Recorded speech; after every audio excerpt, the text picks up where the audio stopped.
चलिए फ्रेंड्स, जैसे कि आप लोग अब देख पा रहे हैं कि आपके सामने जो नेक्स्ट टॉपिक आने वाला है वो नेक्स्ट टॉपिक आने वाला है डीबीएमएस, यानी कि डेटाबेस मैनेजमेंट सिस्टम। जैसा कि टर्म ही कुछ कुछ समझ में आ रहा होगा, आप लोग को लिखा हुआ है डेटाबेस, ठीक है। मैनेजमेंट सिस्टम मतलब कि डेटाबेस को मैनेज करने के लिए हम लोग इस तरह के सिस्टम का इस्तेमाल करते हैं, वो हमारा कहलाता है क्या, डेटाबेस मैनेजमेंट सिस्टम। अब ये जो टर्म मैंने बोला कि डेटाबेस को मैनेज करने के लिए एक तरह के सिस्टम का इस्तेमाल होता है, that is your database management system. इसको मैं अभी थोड़ा सा और प्रॉपर वे में आप लोग को समझाऊंगा, तो थोड़ी सी चीज और आप लोग को क्लियर होगी, ठीक है। तो अब पहले तो हम लोग देखते हैं कि हमें इसकी जरूरत क्यों पड़ी। भाई काम तो हमारे पहले भी चल रहे थे, हम लोग प्रॉपर वे में वर्किंग कर रहे थे, कोई दिक्कत ही नहीं ऐसी। लेकिन इसकी हमें जरूरत क्यों पड़ी, तो वो जरूरत कहाँ पे पड़ी, कहाँ ड्रॉबैक्स थे, कहाँ कहाँ पे दिक्कतें थी, तो उसकी वजह से हमें एक डेटाबेस की जरूरत पड़ी जिसमें हम प्रॉपर वे में वर्कआउट कर सकें, ठीक है। अब सुनिएगा, देखिए, अगर मान लीजिए जैसे कि मैं यहां पर बात करूं, अब जैसे हम लोग फाइल्स की बात करें तो it is a collection of records. ये एक नॉर्मल डेफिनेशन है, कलेक्शन रिकॉर्ड्स और documents dealing with one organisation, person, area और सब्जेक्ट। किसी भी पर्टिकुलर एरिया और ऑर्गेनाइजेशन, मतलब किसी एक पर्सन का अगर पूरा जानकारी तो एक फाइल में हमने रख लिया। वो पहले के टाइम पे मैनुअल पेपर फाइल्स रखा करते थे, फिर हम लोग और थोड़ा बेहतर हुए तो हम लोगों ने कंप्यूटर पे फाइल्स रखना स्टार्ट कर दिया, ठीक है, जिसमें हम लोग स्पेसिफिक कई अलग अलग चीजों पे फाइल रखने लगे। अब वो फाइल्स हमारी एक्सेल की भी फाइल हो सकती थी, इसके अलावा और भी कई सिनेरियो थे जिसपे हम वर्कआउट कर सकते थे। तो ये जितनी भी चीजें हम लोग रखते थे, इन सब में जो कुछ ड्रॉबैक्स आते थे, अब वो ड्रॉबैक्स कौन कौन से थे जरा वो देखते हैं हम लोग। पहले तो ये समझिए, ये सर्टेन हमारी क्या थी, ये हमारी फाइल्स थी, paper files, manual paper files और कुछ सर्टेन कंप्यूटर फाइल्स। जैसे मैंने एक एग्जांपल लिया MS Excel for an example, ठीक है, एक एग्जांपल लिया। अच्छा, तो अब होता क्या था उसमें, ये हमें समझने वाली चीज है कि ड्रॉबैक्स क्या क्या थे। अब जैसे मैंने अभी आपको बताया कि फाइल के बारे में मैं आप लोगों को बताता था, मैनुअल पेपर फाइल्स और कुछ कंप्यूटर फाइल्स में ड्रॉबैक्स क्या थे। तो वो ड्रॉबैक्स में एक सबसे इंपॉर्टेंट जो चीज ड्रॉबैक थी वो थी data inconsistency and as well duplications, यानी हम लोग बोले डेटा रिडंडेंसी। अब आप लोग कहोगे ये क्या चीज होती है, तो मैं जरा समझाता हूँ। डेटा रिडंडेंसी का मतलब ये सबसे बड़ा प्रॉब्लम थी किसी भी कंप्यूटर फाइल्स में बात करें या किसी भी फाइल में बात करें, डेटा डुप्लीकेशन। अब एक ही नाम के दो पर्सन, जैसे अगर मान लीजिए किसी का नाम अमित है तो किसी और का भी नाम अमित हो, तो ये तो आपकी डेटा रिडंडेंसी होगी, भाई एक से ज्यादा नाम आपके एग्जैक्टली वैसे ही रखे हुए हैं, ठीक है। तो अब इसी में अगर हम लोग थोड़ा सा और इलेबोरेट करके बात करें, अब जैसे मैंने बोला डेटा रिडंडेंसी, एक तो ये प्रॉब्लम थी कि डेटा डुप्लीकेशन होता था आपका एक ही फाइल के अंदर। उसके अलावा एक और दिक्कत ये थी, अगर हम लोग बात करें डेटा रिडंडेंसी के साथ साथ डेटा इनकंसिस्टेंसी। जैसे अगर मान लो अमित नाम के दो पर्सन हैं, इन दोनों का जो मोबाइल नंबर है वो ऑब्वियस सी बात है अलग अलग होना चाहिए, ठीक है। मान लो इन दोनों का मोबाइल नंबर अलग अलग है, 4567, ठीक है। अब अमित ने क्या किया, जैसे अगर हम लोग अमित की बात करें तो अमित ने क्या किया, अब जैसे मान लो ये अकाउंट्स में अपडेटेड है, ठीक है, अकाउंट्स में ये अपडेटेड है, मतलब ये फाइल अकाउंट्स में अपडेटेड है, और एक और फाइल है वो उसमें भी अमित नाम ही है, ठीक है, और उसका जो मोबाइल नंबर है वो कुछ ये है, और ये है एचआर की फाइल, ठीक। अब होता क्या था, जैसे अगर मान लो कि अमित ने कहा भाई मेरा मोबाइल नंबर आप चेंज कर दो, मेरा मोबाइल नंबर चेंज कर दो, क्योंकि मेरे नंबर में कुछ ना कुछ कुछ दिक्कत आ रही है, तो उस चक्कर में अपना मोबाइल नंबर चेंज कराना चाहता हूं। तो आपने इस वाले अकाउंट्स वाले फाइल में तो चेंज कर दिया, लेकिन जब हम लोग इस तरह की कुछ व्यवस्था पे वर्क करते थे जिसमें एक क्या कहते हैं, मतलब एक फाइल से दूसरी फाइल लिंक्ड नहीं होती थी, तो उसमें दिक्कत क्या होती थी कि आपने यहां पर अगर चेंज कर दिया 4567, तो ये जैसे आपने चेंज किया 6789, ये आपने चेंज कर दिया इसमें नंबर, ठीक है, इस अकाउंट नंबर वाली फाइल में आपने चेंज कर दिया, तो ये आपकी एचआर वाली फाइल्स में अपने आप चेंज नहीं होता था, मतलब वो ऑलरेडी लिखा रहता था 4567, ठीक है। तो ये जो आपने 4567 चेंज किया 6789, ये आपको ऑटोमेटिकली अमित मतलब एचआर वाली फाइल में जाके चेंज नहीं हुआ। तो ऑटोमेटिक काम नहीं हो रहा है यहाँ पे आपको मैनुअली काम करना पड़ा है। काम आप कंप्यूटर पे कर रहे हो लेकिन आपको मैनुअली काम करना पड़ रहा है। तो इस व्यवस्था, ये जो व्यवस्था थी, ये भी एक बहुत बड़ी प्रॉब्लम थी। अगर हम लोग फाइल्स की बात करें, मैं यहाँ पे केवल अभी फाइल्स की बात कर रहा हूँ, फाइल मैनेजमेंट सिस्टम की बात कर रहा हूँ यहाँ पे, ठीक है। तो ये जो प्रॉब्लम थी, ये डेटा रिडंडेंसी एंड कंसिस्टेंसी की वजह से ही हम लोग फिर आगे की तरफ डीबीएमएस लेकर आए। अब डीबीएमएस में हमारे कुछ बेसिक टर्मोलॉजीज थी जिसके बिहाफ पे हमने वर्क करना स्टार्ट किया, तो वो अब हम लोग आगे डिस्कस करते हैं।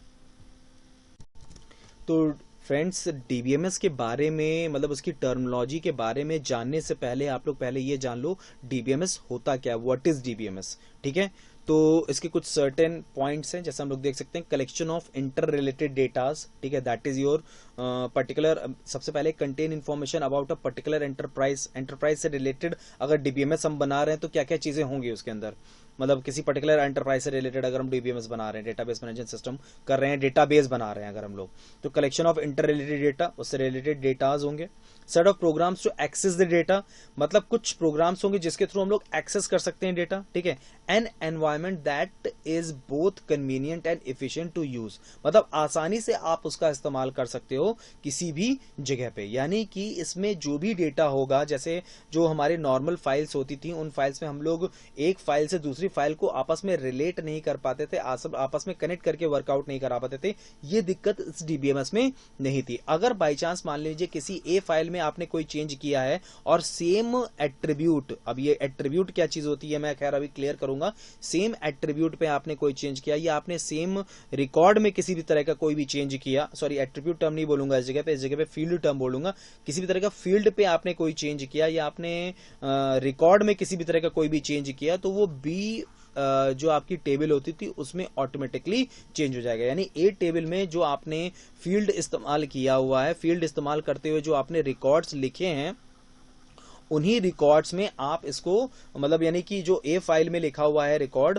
उसको अगर आपने चेंज किया, उसके रिकॉर्ड में किसी भी तरह का कोई भी एडिट किया या चेंज किया, तो अगर बी रिकॉर्ड में वही सेम रिकॉर्ड्स हैं सेम फील्ड के साथ, तो वो ऑटोमेटिकली चेंज हो जाते हैं डीबीएमएस में, ये बताने की कोशिश की गई है। तो डीबीएमएस की अगर हम लोग बात करें तो डीबीएमएस को जानने के लिए आपको पहले उससे रिलेटेड कुछ टर्म्स समझने पड़ेंगे, तब हम लोग आगे और समझ पाएंगे। अभी फिलहाल मैं आप लोग को ये बता रहा था कि जो हमारा फाइल मैनेजमेंट सिस्टम था, जिसमें हम लोग मैनुअल पेपर फाइल्स पे वर्क करते थे, कुछ सर्टेन कंप्यूटर फाइल्स पे, जैसे मैंने एक एग्जांपल लिया एमएस एक्सेल की फाइल की अगर हम बात कर लें, तो उसको अगर हम को रिलेट कराना चाहें कि एक में हमने चेंज किया तो दूसरे में चेंज हो जाए, तो ये पॉसिबल नहीं होता। तो इसी के लिए हम लेकर आए क्या, डीबीएमएस लेकर आए। उसके बाद फिर हम लोग आरडीबीएमएस लेकर आए, जब हमें और जरूरत महसूस हुई और चीजें हमने करना स्टार्ट किया, ठीक है, और बड़े लेवल पे चीजें लेके गए हम लोग, प्रॉब्लम्स को और रिजॉल्व करने की कोशिश की, ठीक है। तो वो जो हम लोग ने किया वो अभी हम डिस्कस करते हैं।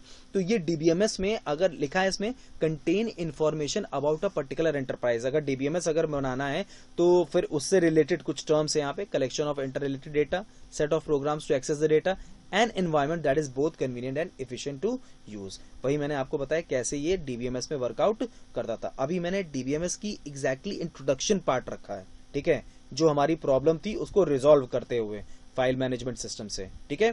तो अब क्या होता था नेक्स्ट, अब ये जानते हैं हम लोग। तो फ्रेंड्स अब देखते हैं हम लोग डीबीएमएस के बारे में, इसकी कुछ टर्मिनोलॉजीज के बारे में, जिसमें सर्टेन कुछ टर्मिनोलॉजीज आती हैं। अब जैसे देखिए डेटाबेस की अगर बात की जाए, तो अगर हम डेटा की बात करें तो भैया ये स्मॉलेस्ट पीस ऑफ डेटा, मतलब रॉ फैक्ट भी अगर बोल दोगे तो ये एक तरह से आपका डेटा कहलाता है, दैट इज कॉल्ड डेटा, जो कि सबसे छोटा एक तरह से बोल सकते हैं टर्मिनोलॉजी हमारी होती है किसमें, ऑर्डर ऑफ डेटा हायरार्की की अगर हम बात करें, डेटा हायरार्की की अगर बात की जाए, तो इन शॉर्ट में smallest piece of data that can be recognised by the computer in a single character, एक सिंगल कैरेक्टर की अगर बात की जाए, दैट इज योर डेटा। अच्छा अब बात करते हैं अ कैरेक्टर और group of characters that has a specific meaning.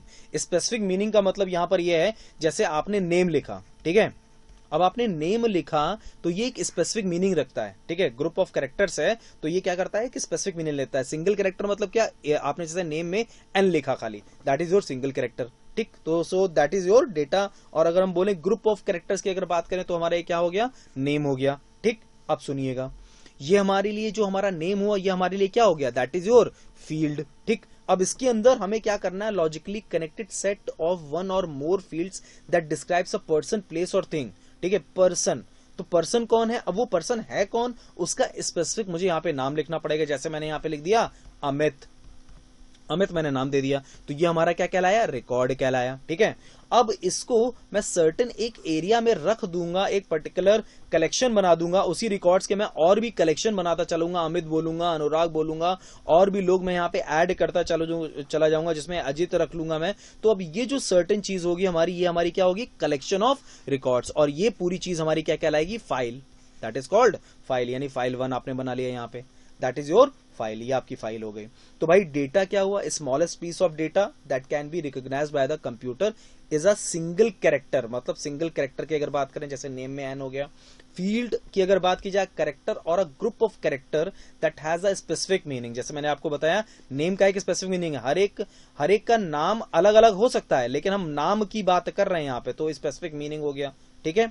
अच्छा, अब हर एक का नाम अलग अलग होगा तो पर्टिकुलरली पर्सन कौन कौन है वो, तो वो मैंने लिखना स्टार्ट किया, that is your records, Amit, Anurag, Ajit, that is your records, ठीक है।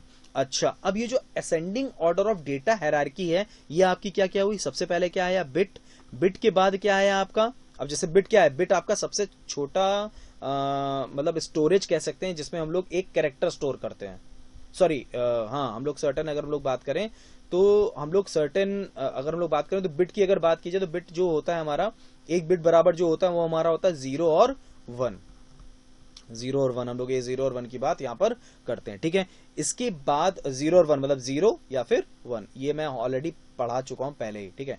तो भाई ascending order of data hierarchy की अगर बात की जाए तो सबसे छोटी डेटा हायरार्की में जो आपकी डेटा हायरार्की में आता है वो आता है बिट, फिर उसके बाद आता है बाइट, फिर आता है फील्ड, फिर आता है रिकॉर्ड, फिर आता है फाइल, और सबसे एंड में आपका आता है डेटाबेस। भाई यही चीज जब और कलेक्शन आपके फाइल्स बनते चले जाते हैं तो बस वही आपके कहलाते हैं क्या, database, that is called database, ये आपका स्पेसिफिक डेटाबेस कहलाता है, ठीक है।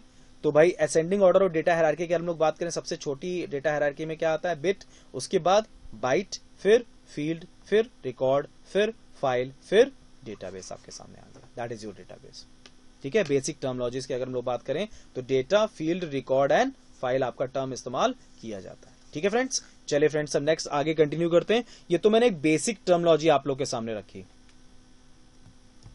करते हैं अब हम लोग। अब आता है मेन मुद्दा, टाइप्स ऑफ डेटाबेस सिस्टम्स। देखो मैं एक बात आप लोगों को बता दूं, आप जब इसको सर्च करोगे, इसको पढ़ोगे, तो अब ऐसा नहीं कि आपको यही 3 दिखाई देंगे, और ज्यादा दिखाई देंगे, लेकिन जो आपके मतलब के हैं, जो आपसे रिलेटेड क्वेरीज की जाती है, मैं केवल उनकी बात कर रहा हूं यहाँ पे, ठीक है। अच्छा, एक चीज और समझना, मैंने अभी जो आप लोग को बताया इन सब चीजों के बारे में, ये टर्म मैंने जो डिस्कस किया है ये मैंने डीबीएमएस से रिलेटेड किया है, ठीक है।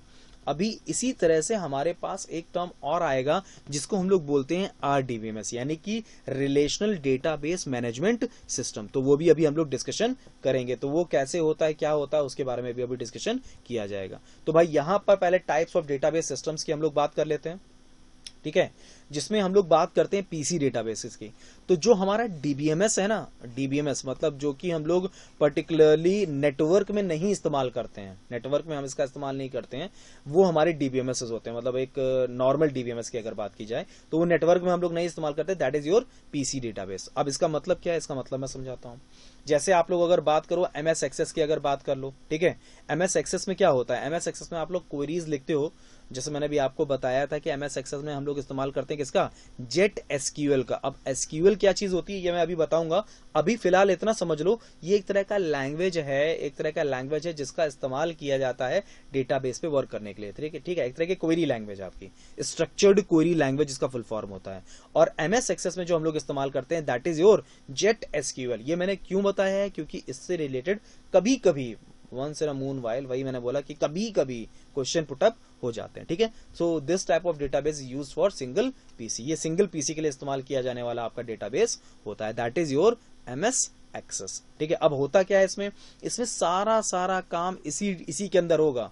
मतलब यानी कि अगर कोई फाइल आपको एक्सेस करनी है, कुछ भी करना है, तो इसी डेटाबेस मतलब इसी के अंदर पूरा डेटाबेस रखा हुआ है। अगर इसमें किसी तरह के कंप्यूटर में किसी तरह की कोई दिक्कत हो गई, कुछ खराबी हो गई, इसके अंदर डेटा आपका चला गया, तो समझ लीजिए वो पूरा जो एमएस एक्सेस का पूरा डेटा था वो पूरा आपका चला जाएगा, पूरा डेटाबेस आपका डंप हो जाएगा, खराब हो जाएगा, खत्म हो जाएगा इसी जगह पे, क्योंकि वो किसमें नहीं है, वो नेटवर्किंग में नहीं है, ठीक है।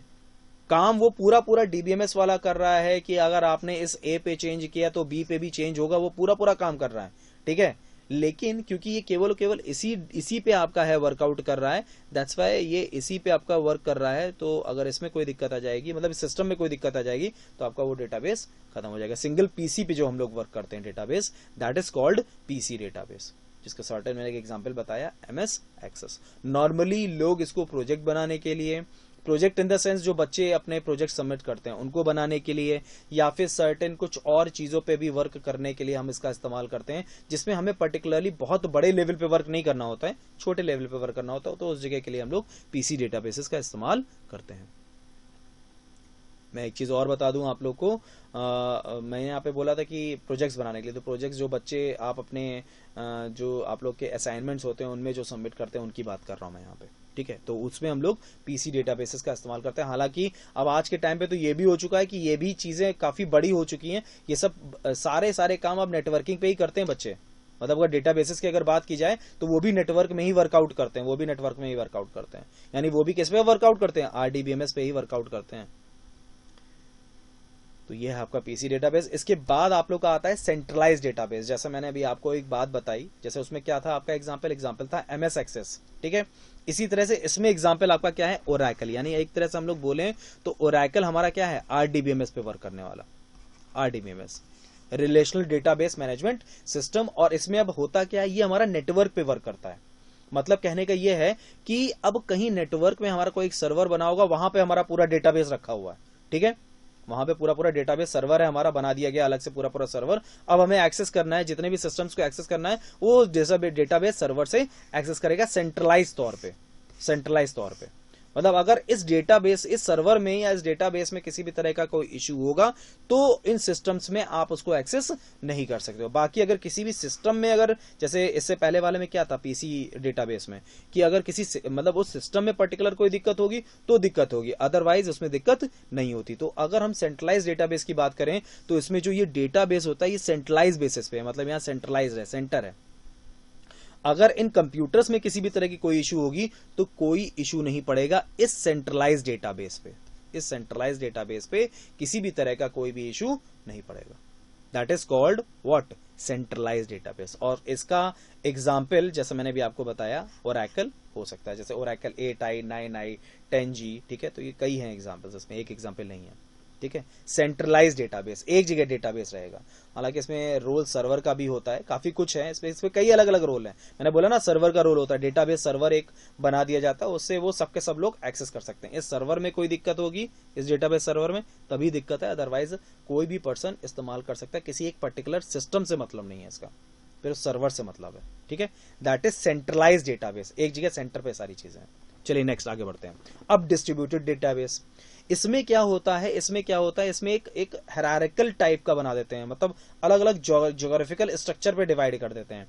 जैसे अगर मान लिया कि किसी एक कंपनी का डेटाबेस सर्वर है, तो वो क्या करेगा, वो अपने कंपनी का जो डेटाबेस सर्वर है, मान लो ये यूएस में है वो सर्वर, तो पहले क्या करेगा, इंडिया के लिए अलग कर देगा डेटाबेस सर्वर, और ऑस्ट्रेलिया के लिए अलग कर देगा, उसके अलावा अलग अलग ज्योग्राफिकल एरिया के लिए अलग अलग कर देगा। इसी तरह से इंडिया में ही बात करते हैं, इंडिया में वो स्टेट्स के लिए अलग अलग सर्वर कर देगा, ठीक है। इसी तरह से स्टेट आ गया तो स्टेट के बाद फिर वो शहर के लिए अलग अलग सर्वर, मतलब अलग अलग डेटाबेस कर देगा।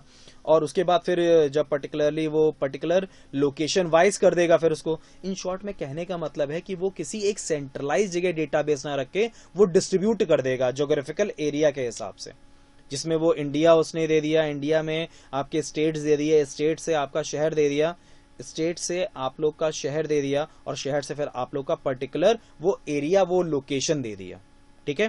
That is your distributed database. अब क्या है, पहले क्या था, सारा डेटाबेस एक जगह था, अगर ये गया तो सब चला जाएगा हमारा। लेकिन अब क्या है, अब हमारा डेटाबेस केवल एक जगह नहीं है, अलग अलग जगहों पे भी है। यानी कि अब अगर कोई एक्सेस करना चाहता है तो उसे केवल पर्टिकुलरली उस जगह पे एक्सेस करने की जरूरत है जिस जगह को वो, जिस ज्योग्राफिकल एरिया में वो, मतलब जिस ज्योग्राफिकल एरिया में वो रिलाई कर रहा है, मतलब जिस ज्योग्राफिकल एरिया में वो बैठा हुआ है।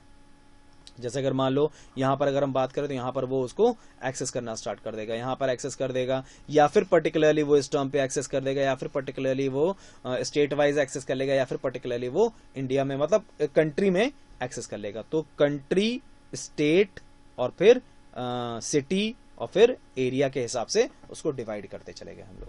तो ये डिस्ट्रीब्यूटेड डेटाबेसेस कहलाए, अलग अलग ज्योग्राफिकल एरिया के हिसाब से, ठीक है। तो टाइप ऑफ डेटाबेसेस में क्या क्या आया, सबसे पहला पीसी डेटाबेस, जिसमें नेटवर्क से कोई लेना देना नहीं है, सारा काम इसी पे होगा, सारा डेटाबेस इसी पे होगा। अगर कोई भी दिक्कत इसमें होती है तो वो डेटाबेस आपका चला जाएगा, सिस्टम में ही सब कुछ है उसमें, सिंगल पीसी में।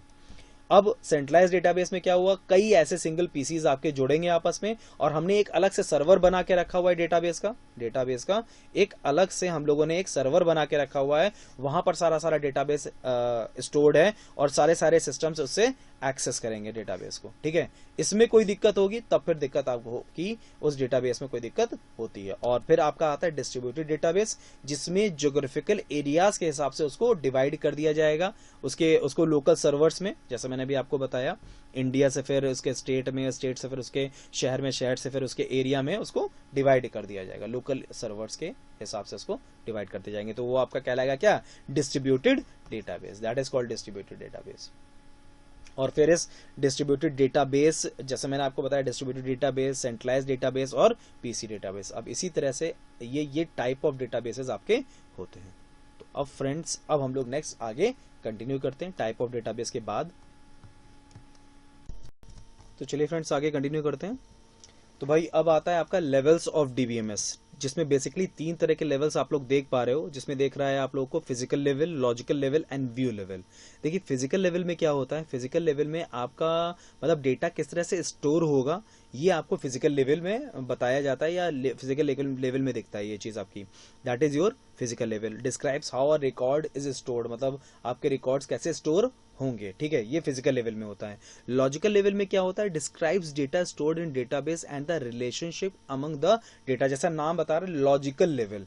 तो लॉजिक ये बेसिकली बताता है कि जो रिलेशनशिप बैठ रहा है, मतलब जो रिलेशनशिप डेटास के बीच में हो रहे हैं वो किस तरह से हो रहे हैं। ठीक है, ये लॉजिक बताने का जो काम करता है वो लॉजिकल लेवल करता है। अच्छा, एक चीज और, फिजिकल लेवल आपका एक तरह से अगर बोला जाए तो सबसे लोअर लेवल आपका होता है फिजिकल लेवल, जो कि डीबीएमएस में अगर हम लोग देखें तो सबसे लोअर लेवल होता है। उससे हायर होता है लॉजिकल लेवल, और सबसे हायर जो यूजर के सबसे करीब होता है। अब आप कहोगे ये लोअर और हायर आप कैसे बता रहे हो, ये मैं यूजर से कितनी दूरी है उससे बता रहा हूँ। मतलब सबसे ज्यादा करीब जो होता है वो व्यू लेवल होता है, और सबसे ज्यादा दूर जो होता है वो फिजिकल लेवल आपका होता है। ठीक है, तो फिजिकल लेवल से थोड़ा सा ऊपर लॉजिकल लेवल होता है। जैसे मैंने अभी आपको बताया कि भाई डेटा कैसे स्टोर होगा, ये आपको बताएगा कौन, फिजिकल लेवल। लॉजिकल लेवल की अगर बात की जाए कि उसका जो लॉजिक होता है, मतलब डेटास के बीच में जो रिलेशनशिप बनते हैं उसका लॉजिक्स क्या होंगे, तो ये आपको लॉजिकल लेवल पता चलेगा। और व्यू लेवल में क्या होता है, इसमें पर्टिकुलरली यूजर डायरेक्टली वर्कआउट करता है या व्यू करता है या देखता है। ठीक है, मतलब कहने का यह है कि अगर डेटाबेस देखने की अगर बात की जाए तो व्यू लेवल पे यूजर देखता है, इसीलिए यूजर से ये सबसे ज्यादा करीबी लेवल माना जाता है, जिसको हम लोग लेवल्स ऑफ डीबीएमएस बोलते हैं। लेवल्स ऑफ डीबीएमएस में 3 तरह के लेवल्स आए, physical, logical and view level. View level सबसे करीबी लेवल होता है आप लोग का यूजर से। ठीक है, अब जैसे मैं व्यू लेवल का वैसे बेसिकली काम क्या होता है, अब जैसे डीबीएमएस की अगर बात की जाए, डेटाबेस की अगर बात की जाए, तो कोई और पर्सन कोई और पर्सन की रिक्वायरमेंट हो सकती है कि वो डेटाबेस में कोई और चीज देख सके। ठीक है, मतलब कोई और टेबल्स देख सके, कोई और डेटाबेस देख सके। और किसी और पर्सन की रिक्वायरमेंट हो सकती है कि वो किसी और तरह का, जैसे डेटाबेस 1 है, डेटाबेस 2 है, डेटाबेस 1 देखने के लिए कोई पर्सन चाहता है कि डेटाबेस 1 ही उसको दिखाई दे, कोई और डेटाबेस ना दिखाई दे, और एक पर्सन चाहता है कि डेटाबेस 2 ही उसको दिखाई दे। जैसे एक फॉर एन एग्जांपल अगर हम बात करें, अगर मान लीजिए आप एक रेलवे टिकट में जाके, टिकट काउंटर में जाके, खिड़की में जाके आपको टिकट खरीदनी है, तो वो जो अंदर बैठा हुआ जो आपके लिए रेलवे टिकट काट रहा है, वो केवल रेलवे की टिकट काटने वाला जो एक एरिया है बस वही देख सकता है। ठीक है, मतलब उसी में खाली डेटाबेस में एंट्री कर सकता है, उसी की डेटाबेस में एंट्री कर सकता है, उसका रिकॉर्ड हो सकता है वो एक्सेस कर सके, मतलब उसकी जो लिस्ट है उसको एक्सेस कर सके। लेकिन अगर सही मायने में देखा जाए तो उसका प्रॉपर वे में पूरा जो डेटाबेस बन रहा है, जिसमें सारे चीजें आ रही हैं कि एडिट करने का भी डेटा उसके अंदर हो, सारे डेटा हो, वो हो सकता है कोई एक थर्ड पर्सन देख रहा हो। तो व्यू लेवल बेसिकली वही काम करता है आप लोग का। ठीक है, अच्छा, अब स्कीमा क्या होता है। देखो मैं स्कीमा वर्ड मैंने चाहता तो मैं यहाँ पे ये नहीं भी रखता, क्योंकि मैंने आपको लेवल्स ऑफ डेटाबेस बता दिए थे। ठीक है, लेकिन स्कीमा कई बार एग्जाम में एग्जैक्टली क्वेश्चन पुट अप कर दिया जाता है कि structure of database is known as, तो structure of database is known as schema. ठीक है, तो कई बार ऐसे क्वेश्चंस होता है कि स्कीमा क्या कहलाता है, तो आप बता दीजिएगा structure of database known as schema. किसी भी डेटाबेस को बनाने से पहले भाई उसका स्ट्रक्चर हमें जानना बहुत जरूरी होता है, तो बस वही स्ट्रक्चर हमारा कौन डिफाइन करता है, हमें स्कीमा डिफाइन करता है। ठीक है, उस पर्टिकुलर डेटाबेस का। चलिए फ्रेंड्स नेक्स्ट आगे कंटिन्यू करते हैं। तो चलिए फ्रेंड्स अब हम लोग नेक्स्ट आगे कंटिन्यू करते हैं। तो ये लेवल्स ऑफ डीबीएमएस हैं आप लोग के, लेवल्स ऑफ डीबीएमएस और स्कीमा के बारे में हम लोगों ने डिस्कशन किया। तो अब हम लोग बात करेंगे डेटा मॉडल्स के बारे में। कुछ सर्टेन डेटा मॉडल्स का इस्तेमाल किया जाता है, लेकिन मैं आप लोगों को बताऊं होते कुछ सर्टेन, अब ये इसका मतलब यहाँ पर ये मतलब नहीं कि इतने ही होते हैं, और भी होते हैं, लेकिन आप लोगों से जो क्वेश्चंस पुटअप किया जाता है वो केवल ईआर मॉडल और रिलेशनल मॉडल्स किया जाता है। तो मैं स्पेसिफिक केवल इनके बारे में बात करने जा रहा हूँ। आप लोग जान लीजिए कि ऑब्जेक्ट ओरिएंटेड मॉडल भी होता है, हायरार्किकल मॉडल भी होता है, नेटवर्क मॉडल भी होता है, लेकिन इनके बारे में ब्रीफ में जानने की जरूरत नहीं, क्योंकि इतना ज्यादा आपसे डीपली नहीं पूछा जाएगा। ठीक है, तो बस इतना समझिए। डेटा मॉडल्स की अगर बात की जाए तो कुछ certain type of data models हमारे होते हैं, जिसमें ऑब्जेक्ट ओरिएंटेड मॉडल होता है, हायरार्किकल मॉडल होता है, नेटवर्क मॉडल होता है, ईआर मॉडल होता है और रिलेशनल मॉडल होता है। जिसमें हम अगर बात करें तो ईआर मॉडल और रिलेशनल मॉडल भी इससे रिलेटेड आप लोगों से क्वेश्चन किए जाते हैं। ठीक है, तो सबसे पहले हम लोग डिस्कस करेंगे ईआर मॉडल के बारे में। वो आपके सामने आता है entity relationship model, ER model. ये एक तरह से किसी भी डेटाबेस का एक ग्राफिकल रिप्रेजेंटेशन होता है। ठीक है, प्रॉपर वे में एक ग्राफिकल रिप्रेजेंटेशन होता है। अब ये एंटिटी क्या, एंटिटी, एट्रीब्यूट्स, रिलेशनशिप्स, देखिए एट्रीब्यूट हो सकता है आपको समझ में ना आए, मैं आपको एक बहुत कॉमन से फिनोमेना के थ्रू उसको समझाने की कोशिश करता हूं। मैंने आप लोग को एक चीज डिफाइन की थी, जिसमें मैंने आप लोग को ये बताया था कि टेबल में कौन सी चीज आपकी फील्ड होती है, कौन सी चीज आपकी रिकॉर्ड होती है। ठीक है, तो बस वही जहां पर मैंने आपको फील्ड बताया था, तो समझ लीजिए एक तरह से वही कॉलम आपका कहलाता है क्या, एट्रीब्यूट। इन शॉर्ट में ये प्रॉपर्टी बताता है एंटिटी की। ठीक है, अब एंटिटी मतलब आपका कुछ नहीं है, वही रिलेशन है। ठीक है, दैट इज योर रिलेशन। यानी एक तरह से अगर बोला जाए तो कस्टमर एक तरह का रिलेशन है, स्टूडेंट एक तरह का रिलेशन है, कार एक तरह का रिलेशन है, या मतलब कह सकते हैं टेबल का नाम समझ लीजिए आप एक तरह से। ठीक है, फॉर एन एग्जाम्पल की बात कर रहा हूं, टेबल का नाम समझ लीजिए कस्टमर एक तरह से, स्टूडेंट एक तरह से। ठीक है, तो उसकी कोई ना कोई प्रॉपर्टी होगी। जैसे कस्टमर की प्रॉपर्टी क्या हो जाएगी, कस्टमर आईडी हो जाएगी। स्टूडेंट की प्रॉपर्टी क्या हो जाएगी, स्टूडेंट आईडी हो जाएगी। कार की प्रॉपर्टी क्या हो जाएगी, कार का नाम हो जाएगा, कार का मॉडल नेम हो जाएगा। ठीक है, तो वो आपके कहलाएंगे क्या, attributes, that all known as attributes. अभी मैं इसको थोड़ा सा और इलेबोरेट करूंगा, अभी मैं दिखाता हूं आप लोगों को ईआर मॉडल का पूरा एक डायग्राम है, वो क्लियर करूंगा।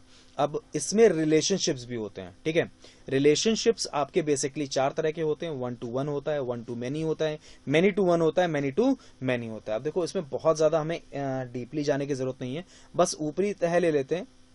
तो एक चीज समझिए, आप लोगों से पूछा क्या जाता है, जैसे कभी कभी पूछा जाता है रेक्टेंगुलर बॉक्स किसे कहा जाता है ईआर मॉडल में, तो वो आपका कहलाता है क्या, entity, that is rectangular box.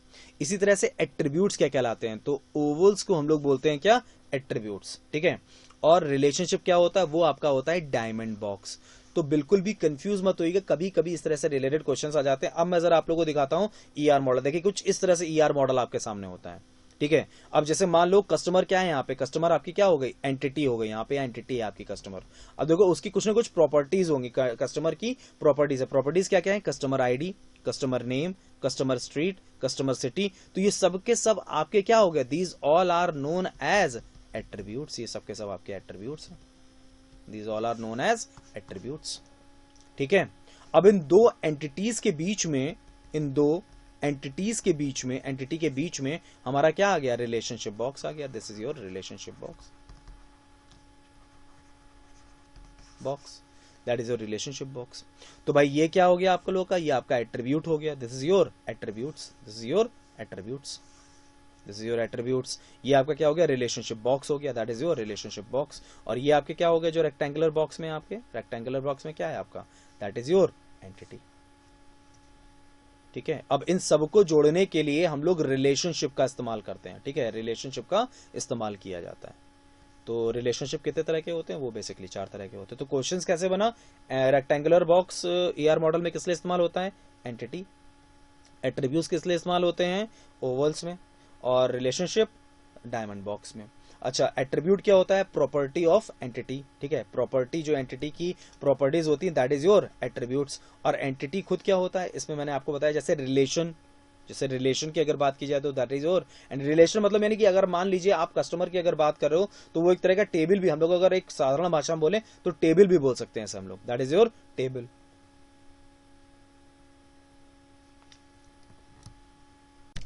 तो फ्रेंड्स यही हमारा कहलाता है क्या, ईआर मॉडल, जिसको हम लोग बोलते हैं entity relationship model, that is called entity relationship model. और ये मैंने पूरा सर्टेन एग्जांपल आप लोग के सामने रखा है। इसको हम लोग एक साधारण भाषा बोलें, graphical representation of database is known as ER model, ठीक है, एंटिटी रिलेशनशिप मॉडल। और सबसे इंपॉर्टेंट जो चीज है वो अब मैं डिस्कस करने जा रहा हूं, and that is relational database. Now data stored in tables that are associated by shared attribute keys, ठीक है। रिलेशनल डेटाबेस एक बहुत बड़ी चीज है जिसका इस्तेमाल हम लोग बेसिकली करते हैं, ठीक है। बहुत बड़ी चीज का मतलब यहाँ पर ये हम लोग अगर बोले, देखो नॉर्मल डेटाबेस जो हम लोग डीबीएमएस इस्तेमाल करते हैं, जैसे मैंने एग्जांपल आपको बताया एमएस एक्सेस, नॉर्मल डीबीएमएस, ठीक है। रिलेशनल डेटाबेस की अगर हम बात करें तो हम लोग नेटवर्किंग में इस्तेमाल करते हैं इसका। नेटवर्किंग मतलब नेटवर्क्स के थ्रू आपने सेंट्रलाइज कहीं भी डेटाबेस बना के रखा है, नेटवर्क के थ्रू आप उसको एक्सेस कर सकते हो। इसी तरह से डिस्ट्रीब्यूटेड आपने डिस्ट्रीब्यूट करके रखा हुआ है तो उसमें आप लोग एक्सेस कर सकते हो डेटाबेस को। तो ये आपके कहलाते हैं क्या, रिलेशनल डेटाबेस, जिसको हम लोग बोलते हैं क्या, RDBMS, ठीक है। अब इसमें देखो कुछ चीजें आप लोग को समझ में आ रही होंगी, जैसे टेबल मैंने आप लोग को बताया था। टेबल आप लोग का क्या होता है, तो एक मिनट जरा हम लोग समझते हैं। देखो एक चीज मैंने आप लोगों को बताई, table equals to entity equals to relation. इसके लिए मैंने पहले एक चीज बताई थी आप लोग को, अब मुझे नहीं ध्यान है कि आप लोग को ध्यान है कि नहीं, मैं एक बार जरा दिखा देता हूं, थोड़ा सा आप लोग को शायद याद आए इसके बारे में। तो मैंने डीबीएमएस के बारे में जब आप लोग को बताया, क्या जनरल डीबीएमएस या नॉर्मल डीबीएमएस की जब हम लोग बात करते हैं, तो उसमें मैंने कुछ चीजें आप लोग को बताने की कोशिश की थी, जिसमें मैंने फील्ड, रिकॉर्ड और फाइल के बारे में डिस्कस किया था। जैसे ये आप लोग के सामने नेम, अमित और ये अनुराग करके आ रहा है ना, इसी को मैं थोड़ा सा और इलाबरेट करके पहले आपको बता दूं नॉर्मल डीबीएमएस के बारे में, ठीक है। तब फिर मैं बात करता हूं आपसे आरडीबीएमएस के बारे में कि आरडीबीएमएस में हम लोग इसको कैसे और क्या बोलते हैं, ठीक है। तो पहले जरा हम लोग समझ लेते हैं नॉर्मल डीबीएमएस के बारे में। तो उसके लिए मैं देखिए एक सर्टेन टेबल मैंने ले ली। अब ये टेबल भी हम लोग इसको बोल सकते हैं, ठीक है। वही टेबल आपकी एंटिटी भी कहलाती है, जो हम लोग अभी बात कर रहे थे, कस्टमर अकाउंट और इसकी बात कर रहे थे, that is your entity also. और इसी को हम लोग रिलेशन भी बोलते हैं, ठीक है। It is also known as relation. Relation भी बोल सकते हैं आरडीबीएमएस के टर्म्स में। आरडीबीएमएस के टर्म्स में या फिर ईआर मॉडल के टर्म्स में अगर हम लोग बोले तो एंटिटी बोलते हैं सब लोग, और वैसे हम लोग अगर नॉर्मल डीबीएमएस के टर्म में बोले तो टेबल बोलते हैं, आरडीबीएमएस के टर्म में रिलेशन बोलते हैं। अच्छा भाई आगे बात करते हैं, जरा देखते हैं, सुनते जाओ। तो ये जो है हमारा, ये जो टेबल है हमारा, this table, what is this table, इसके बारे में जरा बात करते हैं। तो ये जो टेबल है हमारा, इसमें हमने लिया सीरियल नंबर, ठीक है, नेम, ठीक है, और मैंने क्या ले लिया, क्लास ले लिया, ठीक है। अब मैंने क्या लिया, सीरियल नंबर लिया अविनाश, यहां पे आ गया अविनाश। फिर मैंने क्लास क्या लिया, 2A लिया, ठीक है। सेकंड मैंने क्या लिया, अवधेश, मैंने एक और रिकॉर्ड इसमें ऐड किया, ठीक है, और ये लिख दिया। फिर थर्ड सीरियल नंबर मैंने लिया सुमित, और फिर आया 4A क्लास, ठीक है। अब जरा समझना ये जो चीज होती है आपकी, जो हम लोग ऊपर की तरफ बात करते हैं, that is named as field. ये आपके कहलाते हैं क्या, फील्ड। वही मैंने जो आप लोग को बताया था नेम के बारे में, ठीक है, वो आपका क्या है, फील्ड है। और जो भी हम सर्टेन एंटर करते चले जाते हैं, मतलब एंट्री करते चले जा रहे हैं, ये हमारा कहलाएगा क्या, records. This is called what, records, ठीक।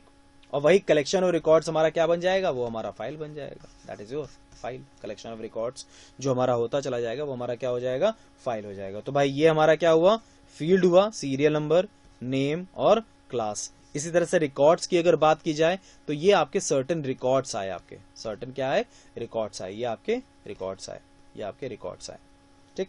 सर्टेन रिकॉर्ड्स आपके आते चले गए। तो ये रिकॉर्ड्स हो गए, ये फील्ड हो गया। अब ये जो मैं बात कर रहा हूं ना, ये मैं डीबीएमएस की बात कर रहा हूं, नॉर्मल डीबीएमएस की बात कर रहा हूं इस जगह पे। ये जो मैं बात कर रहा हूँ, ये मैं बात कर रहा हूँ किसकी, नॉर्मल डीबीएमएस की। ये जो मैंने फील्ड की बात की, मैंने जो रिकॉर्ड्स की बात की, अब इसी को जब हम लोग आरडीबीएमएस के टर्म में बोलते हैं तो वही चीज आपकी जो हम लोग फील्ड्स के बारे में बात कर रहे थे, मतलब वो जो कॉलम्स की हम लोग बात कर रहे थे, तो ये रिलेशनल मॉडल में या रिलेशनल डेटाबेस में हम लोग इसको क्या बोलते हैं, एट्रीब्यूट्स बोलते हैं। और जो हमारे रोज होते हैं उनको हम लोग क्या बोलते हैं, that is named as tuple, वो हमारे टपल्स कहलाते हैं, दैट इज कॉल्ड टपल्स। अब इससे भी रिलेटेड चीजें हैं, वो अभी हम लोग उस पर डिस्कशन पे वापस आते हैं। तो भाई इतनी बात समझ में आई। नॉर्मल डीबीएमएस की बात की जाए तो ये जो कॉलम्स है, these are known as field, और जो हमारे रोज हैं, these are known as records. और जब हम लोग आरडीबीएमएस यानी रिलेशनल मॉडल में बात करते हैं तो बस वही कॉलम्स हमारे कहलाते हैं क्या, एट्रीब्यूट्स, और जो हमारे रोज होते हैं वो हमारे कहलाते हैं क्या, टपल्स कहलाते हैं। These all are known as tuples, ठीक है। तो अब फ्रेंड्स जहां पर मैं डिस्कस कर रहा था, मैं जरा वापस आ जाता हूं। अब शायद आप लोग कुछ कुछ चीजें समझ पा रहे हो, क्योंकि अब सारी चीजें क्लियर हो गई यहाँ पे। जहां पर टेबल इक्वल्स टू एंटिटी और you can call it relation, ठीक है। टेबल ही समझ के मान के चलिए, एंटिटी को मान के समझिए, रिलेशन ये सब कैसे बराबर होते हैं, जो कि हम लोग बात कर सकते हैं। टेबल रो की अगर बात की जाए तो वही टपल कहलाता है, वही इंस्टांस कहलाते हैं, that is called also instance, ठीक है। टेबल कॉलम जो होता है वही आपके एट्रीब्यूट्स कहलाते हैं, यानी जो प्रॉपर्टी होती है वही आपके क्या होती है, एट्रीब्यूट्स होती हैं। तो अब अगर हम लोग इसी को थोड़ा सा और, एंटिटी के जो प्रॉपर्टीज हैं वही आपकी एट्रीब्यूट्स हैं, ठीक है, दैट इज योर एट्रीब्यूट्स, ठीक है। तो ये कुछ टर्म्स आप लोगों से कुछ हद तक क्लियर हुए होंगे। टेबल रो मैंने और कॉलम लिख दिया तो और ज्यादा क्लियर हो गया होगा आप लोग को, ठीक है। टपल और एट्रीब्यूट्स की हम लोग बात कर रहे हैं इसके पे, ठीक है। तो अब हम लोग बात और आगे करते हैं, that is your relational database, ठीक है, that is your relational database. तो अब आपके सामने ये जो रिलेशनल मॉडल है इस पे हम डिस्कशन करते हैं, जिसमें कुछ सर्टेन पॉइंट्स बनते हैं। देखो जैसे एंटिटी बना, एंटिटी क्या हुआ, अब तो समझ में आ गया ना, ऑब्जेक्ट, कॉन्सेप्ट और इवेंट, दैट इज एंटिटी, ठीक है। एट्रीब्यूट क्या हुआ, characteristics of an entity, entity की जो कैरेक्टरिस्टिक्स है वही आपके एट्रीब्यूट्स हो गए, ठीक है, दैट इज योर एट्रीब्यूट्स। अब आता है टपल, टपल क्या हुआ आपका, टपल आपका कहलाया record, that is called record. यानी अगर हम लोग इस टेबल की अगर बात करें तो ये जो हमारे हैं ये हमारे टपल्स कहलाएंगे। ये तो खैर मैंने अभी आप लोगों को दिखाया ना, these all are known as tuples, these all are known as tuples, ये सबके आपके क्या है, टपल्स हैं।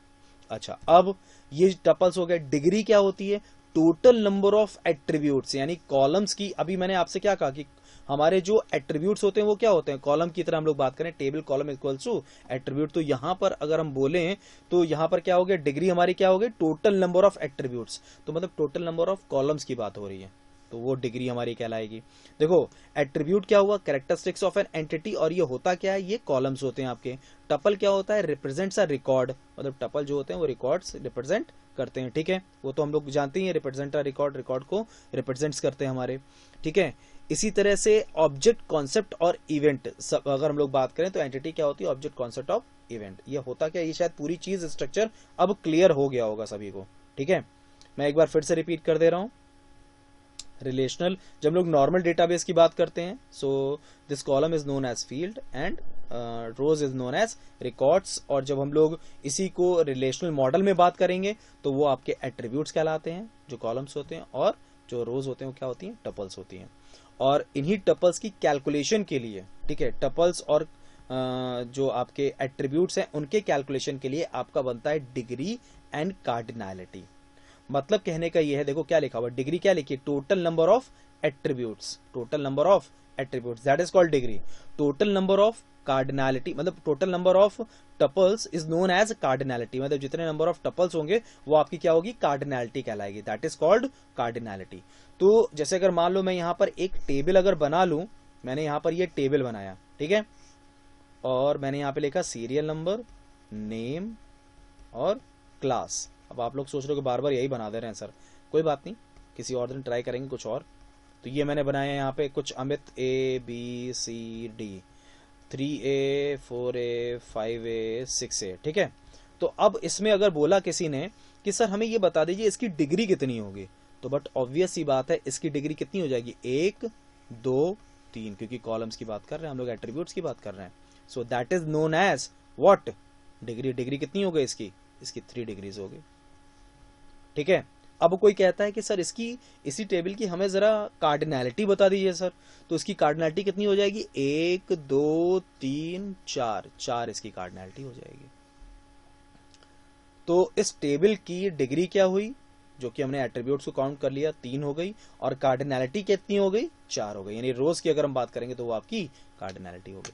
तो इस तरह से भी, मतलब ये क्वेश्चन तो नहीं, ये खैर क्वेश्चन तो नहीं पुटअप होगा, हाँ ये जरूर पुटअप हो सकता है कि टोटल नंबर ऑफ एट्रीब्यूट्स हम किसे कहते हैं रिलेशनल डेटाबेस में, अगर डेफिनेशन की अगर बात करें तो, ठीक है, या टोटल नंबर ऑफ टपल्स को हम लोग क्या बोल सकते हैं एक टेबल में, ठीक है, या एक एंटिटी में हम क्या बोल सकते हैं, या एक रिलेशन में हम क्या बोल सकते हैं। वैसे टेबल ही नाम ज्यादातर आता है, तो उस जगह पे आप कह सकते हो कि वो आपका कहलाता है क्या, कार्डिनैलिटी कहलाती है। Total number of tuples is known as cardinality, ठीक है। तो ये एक आपका आता है क्या, रिलेशनल डेटाबेस डेफिनेशंस। ये कॉमन चीजें, मतलब एक तरह से मैं समझ लीजिए आपको अभी केवल कॉन्सेप्ट्स बता रहा हूं, what are the concepts of these DBMS, ठीक है, डीबीएमएस के केवल कॉन्सेप्ट्स बता रहा हूं अभी आपको।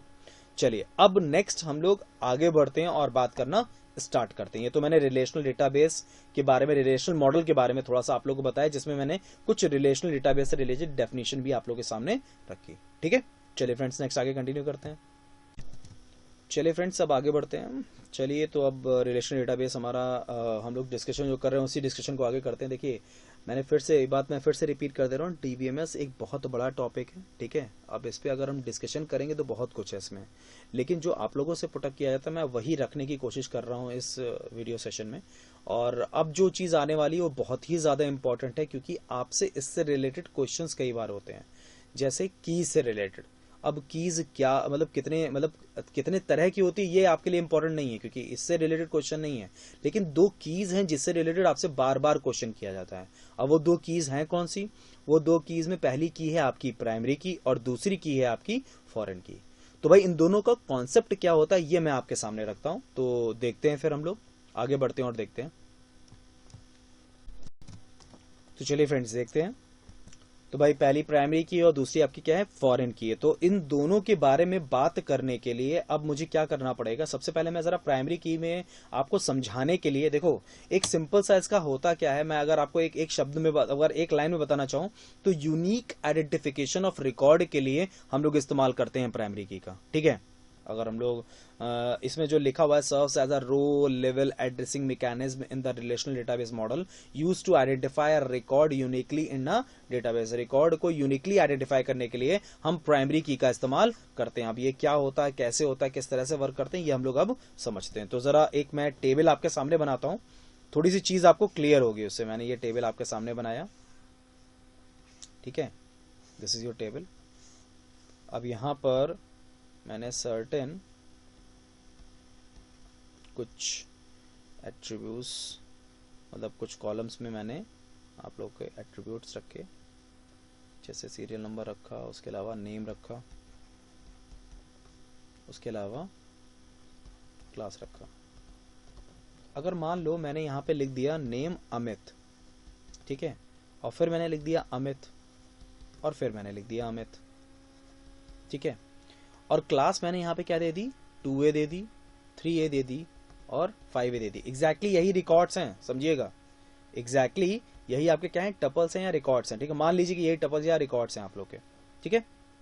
तो अब अगर मान लीजिए ये रिकॉर्ड्स हैं आप लोग के और ये आपके फील्ड से एट्रीब्यूट्स हैं, अगर हम लोग बात करें तो यहाँ पर ऐसा कौन सा एट्रीब्यूट है जिसमें हम लोग इस्तेमाल कर सकते हैं, मतलब जिसको हम लोग यूनिकली आइडेंटिफिकेशन के लिए इस्तेमाल कर सकते हैं। भाई अमित तो इस्तेमाल हो नहीं सकता, नेम तो इस्तेमाल हो नहीं सकता इस जगह पे, ठीक है। तो ऐसा कौन सा रिकॉर्ड होगा, अभी यहां पर अगर हम देखें तो इस केस में तो हमारा क्लास भी एक तरह का ऐसा रिकॉर्ड है जो यूनिकली आइडेंटिफाई कर रहा है आपके हर एक रिकॉर्ड को। लेकिन फ्रेंड्स हम लोग अलग से एक एट्रीब्यूट ऐसा जरूर रखते हैं जो कि आपका एक ऐसी वैल्यू दे टेबल को जिसके थ्रू वो हर एक रिकॉर्ड को यूनिकली आइडेंटिफाई कर सके। और इसमें अगर हम बात करें या किसी भी टेबल में अगर हम बात करें तो वो सीरियल नंबर से बेहतर नॉर्मली कोई और एट्रीब्यूट नहीं होता है। अब जैसे अगर मैंने यहां पर अगर लिख दिया 1, 2 और 3, तो आपको अमित नहीं बोलना है, ठीक है। अब आपको ये नहीं बोलना है किस क्लास का है, अब आपको बोलना है सीरियल नंबर 2 आ जाओ, सीरियल नंबर 3 आ जाओ। ऐसे अगर आप नेम से बुलाओगे तो अमित करके आपको बुलाना पड़ेगा, या क्लास से बुलाओगे 2A 3A 5A से भी आप इसको यूनिकली आइडेंटिफाई कर सकते हो, लेकिन ये इस टेबल में कर सकते हो, कहीं और नहीं कर सकते हो। अब जैसे अगर मान लो ये 2A 3A 5A लिखा है, मान लो ये 2A ही होता और ये भी 2A ही होता और इसका भी नाम अमित होता, इसका भी नाम अमित होता, इसका भी नाम अमित होता। अब आप कैसे आइडेंटिफाई करते? तो यहां पर अब यूनिक आइडेंटिफिकेशन के लिए आपका क्या प्राइमरी की सेट हो सकती है, एट्रीब्यूट की अगर हम बात करें तो कौन सी एट्रीब्यूट प्राइमरी की सेट हो सकती है, वो आपकी सेट हो सकती है सीरियल नंबर। तो यूनिक आइडेंटिफिकेशन ऑफ रिकॉर्ड के लिए हम लोग जिस तरह की प्राइमरी की का इस्तेमाल करते हैं वो हमारी होती है क्या, वो जिस तरह की का इस्तेमाल करते हैं जिस एट्रीब्यूट को यूनिकली आइडेंटिफाई करने के लिए, रिकॉर्ड्स को यूनिकली आइडेंटिफाई करने के लिए हम लोग जिस तरह के एट्रीब्यूट्स का इस्तेमाल करते हैं, तो बस उसी एट्रीब्यूट को हम लोग बोलते हैं क्या, प्राइमरी की। यानी की का इस्तेमाल, पर्टिकुलरली की जब हम सेट करते हैं तो हम सबसे पहले ये देखते हैं कौन सा एट्रीब्यूट ऐसा है जो कि यूनिक आइडेंटिफिकेशन ऑफ रिकॉर्ड्स दे रहा है, ठीक है, जिसके थ्रू हम यूनिक आइडेंटिफिकेशन ऑफ रिकॉर्ड्स कर सकते हैं, देख सकते हैं। ठीक है, जैसे इसमें अगर हम देखें तो सीरियल नंबर है। अब मैं जरा एक टेबल की अगर बात कर लें, तो इससे पहले भी हम लोगों ने एक टेबल देखी थी। यहां पर अगर हम लोग देखें तो यहां पर आपका कौन सा प्राइमरी की सेट हो सकता है, यहाँ पे आपका प्राइमरी की सेट हो सकता है कस्टमर आईडी, हो सकता है सीमा सिंह नाम के 2 लोग हों, हो सकता है रवि तिवारी नाम के 2 लोग हों, इब्राहिम नाम के 2 लोग हों, तो उनको ढूंढना बड़ा मुश्किल हो जाएगा। ये पॉसिबिलिटी हो सकती है कि स्ट्रीट नाम के पर्सन, स्ट्रीट किसी का लोहिया मार्ग पे कोई रहता, तो हो सकता है 2 पर्सन ऐसे हैं जो लोहिया मार्ग पे रहते हो। ठीक है, तो इस तरह से ये जो डेटा रिडंडेंसी की प्रॉब्लम है, वहां पर हम लोग यूनिक आइडेंटिफिकेशन ऑफ रिकॉर्ड के थ्रू इसको काफी हद तक मिनिमाइज करने की कोशिश करते हैं। अब ऐसा नहीं कि खत्म हो जाता है, पहली बात तो समझो, डेटा रिडंडेंसी की प्रॉब्लम कभी भी खत्म नहीं होती, इसको हमेशा हम लोग मिनिमाइज ही कर सकते हैं। ठीक है, मिनिमाइज ही कर सकते हैं।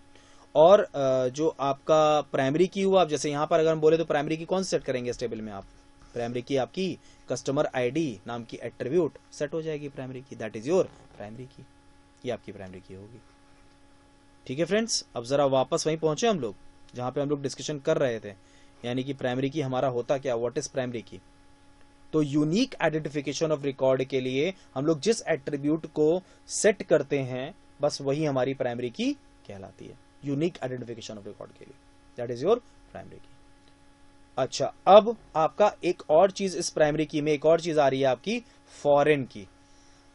इसमें फॉरेन की में होता क्या है ये मैं आप लोग को समझाऊं। ठीक है, फॉरेन की क्या चीज होती है इसके लिए मैं आपको क्लियर करता हूं। देखो, फर्ज करो यहां पर, फर्ज क्या करो वो तो दिख ही रहा है आप लोग को, पार्शल हैश नाम का एक आपको दिख रहा होगा एट्रीब्यूट दिख रहा है, एड्रेस नाम का एक एट्रीब्यूट दिख रहा है, और नेम नाम का आपको एट्रीब्यूट दिख रहा है। आपने एक टेबल ए ले लिया और एक टेबल बी ले लिया। ठीक है, अगर टेबल ए की अगर बात करें तो टेबल ए से टेबल बी को आपको रिलेट कराना है। ठीक है, रिलेट कराना है, तो कैसे रिलेट करा सकते हैं, मतलब इसको कैसे रिलेट कर सकते हैं, कैसे रिलेशन तय कर सकते हैं इसमें। तो भाई पार्शल हैश क्या है आपका, एक तरह से कह सकते हैं ये इसकी प्राइमरी की है। अगर हम लोग एक तरह से बात करें तो ये आपकी प्राइमरी की हो सकती है, जो पार्शल हैश है। ठीक है, अब ये जो एट्रीब्यूट है, इस एट्रीब्यूट को हमने रिलेट करा दिया टेबल बी के एट्रीब्यूट से, पार्शल हैश से इसको रिलेट करा दिया। ठीक है, इसको कनेक्ट कर दिया या रिलेट करा दिया, या हम लोगों ने इसको हाँ रिलेट करा दिया। ठीक है, ये ज्यादा वर्ड सही रहेगा। और उसके बाद तो जो आपके इस टेबल ए में पर्टिकुलर एट्रीब्यूट होता है जो कि रिलेट कराया जाता है, मतलब जो आपके टेबल ए में प्राइमरी की होगा, वही को उसी को जब हम लोग रिलेट करा देते हैं टेबल बी में, तो वो यहां के लिए तो प्राइमरी की होता है, लेकिन यहां के लिए क्या हो जाता है, फॉरेन की हो जाता है, टेबल बी के लिए फॉरेन की हो जाता है।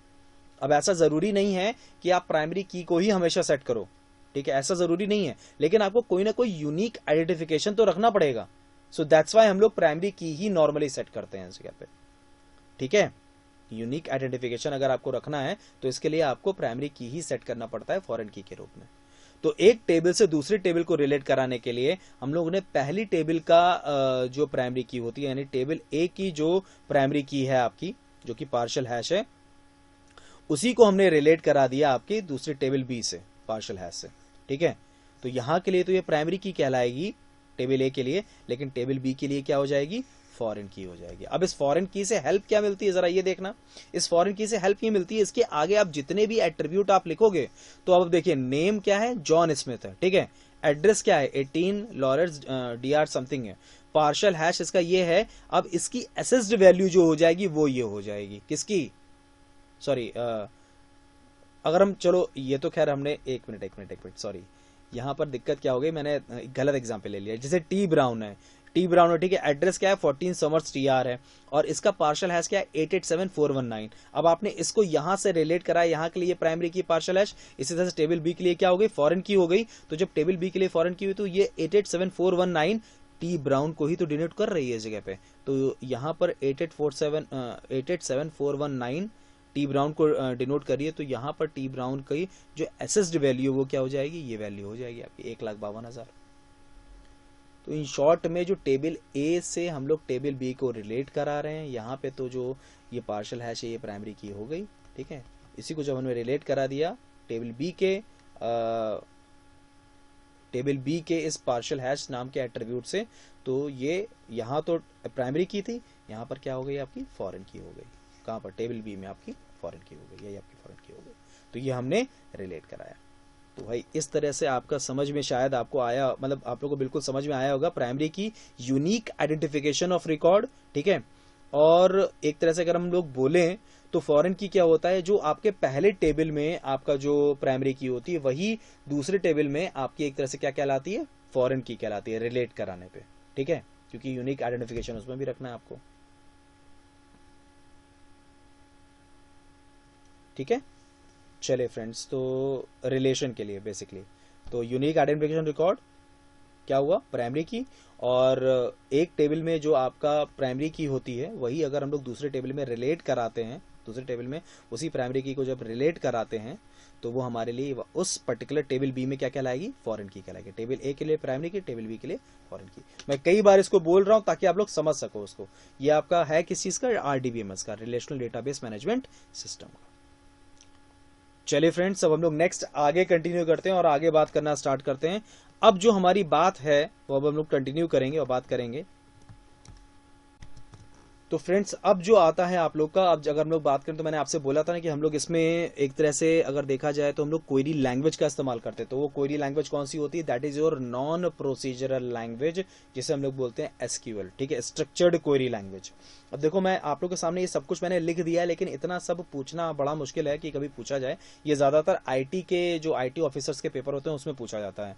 अब लेकिन फुल फॉर्म आ सकता है, फुल फॉर्म इज ओके। अब इसमें होता क्या है, ये कुछ सिंटैक्स मतलब एक तरह से कहा जाए कुछ टर्म्स हम लोग जो इस्तेमाल करते हैं, जैसे ये क्या है, ये सब क्वेरीज को चलाने के लिए कमांड्स हैं। These all are commands, insert, delete, update, grant, revoke, commit, rollback, select, हर एक का कुछ ना कुछ वर्क होता है, लेकिन ये इतना ज्यादा इंपॉर्टेंट नहीं है आप लोग के लिए।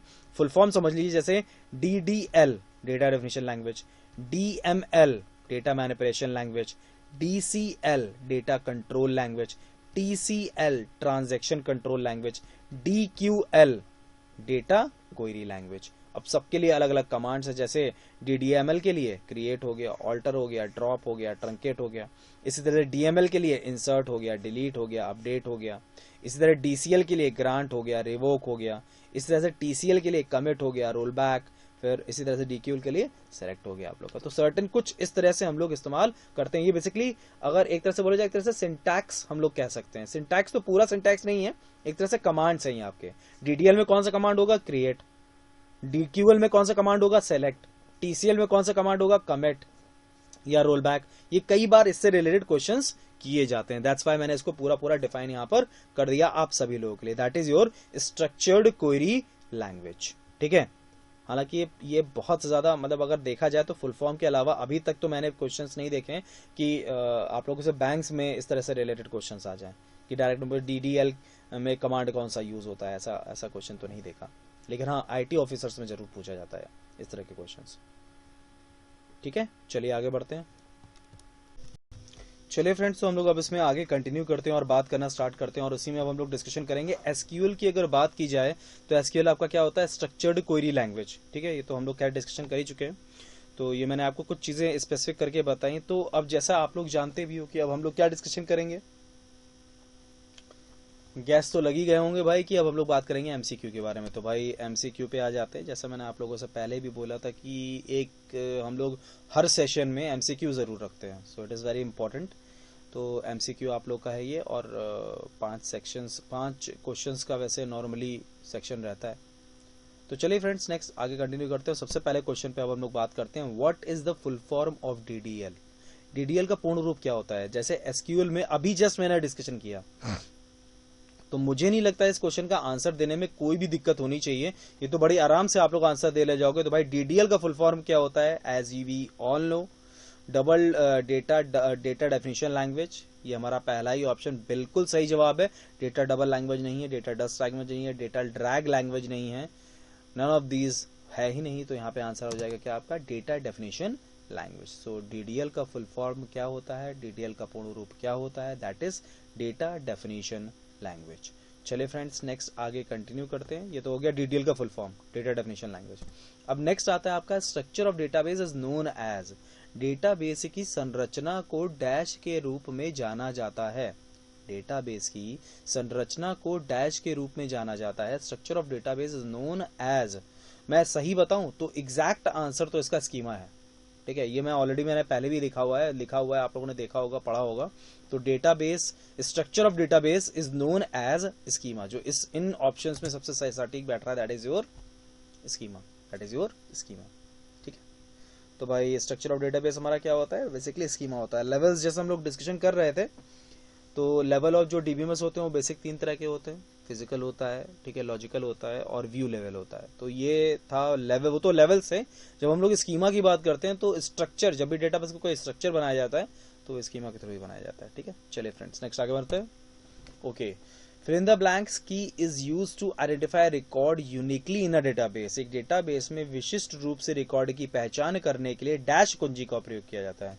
यानी एग्जैक्टली वही पूछा जा रहा है कि अगर मान लो आपने अमित नाम के 2 बंदे देखे, मतलब अमित, मैं बार बार अमित ही इस्तेमाल कर रहा हूं, मैंने समझाया भी अमित से था, तो भाई आपकी बार मैं चेंज कर लेता हूं, मैं यहाँ पे कह लेता हूं साहू, ठीक है। तो साहू नाम के 2 बंदे हैं। अब इन दोनों की अगर हम बात करें तो भैया इन दोनों को हम कैसे अलग से डिनोट करेंगे। अगर रिकॉर्ड हमने इसका बनाया हुआ है तो वो हमारा अलग से कैसे डिनोट हो जाएगा, हम लोग उसको सीरियल नंबर से रख लेंगे 1 और 2। So that is named as what, ये आपका सीरियल नंबर आ जाएगा, जो कि 1 और 2 होगा आप लोग का, ठीक है। सो ये आपका जो सीरियल नंबर होगा, ये जो एट्रीब्यूट होगा सीरियल नंबर वाला, यही आपका कहलाता है प्राइमरी की, दैट इज कॉल्ड प्राइमरी की, ठीक है। So that is named as primary key.